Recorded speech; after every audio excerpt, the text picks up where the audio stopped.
सरजानी में बारिश start, full आंधी तूफान के साथ वीआईपी स्टार्ट हो गई बारिश।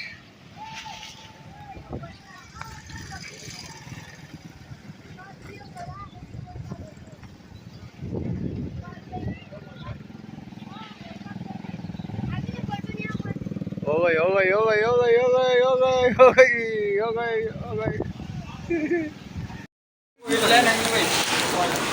मेरी बाइक देखी अभी तक नहीं अरे बारिश है ना, बारिश जाएगी आगे बोलो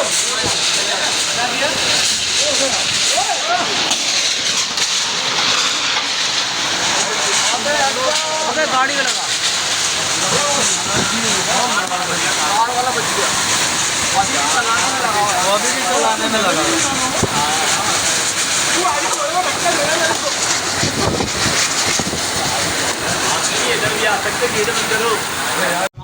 यह है सरजानी सेक्टर 5D और बारिश के बाद की सूरत हाल।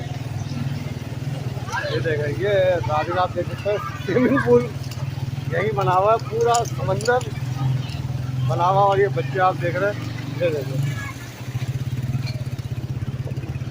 ये देखें आगे चल जाए आप, आगे देखें गाड़ी बच गई है। ये देखें स्विमिंग पूल पूरा तैयार हो चुका है माशाल्लाह से।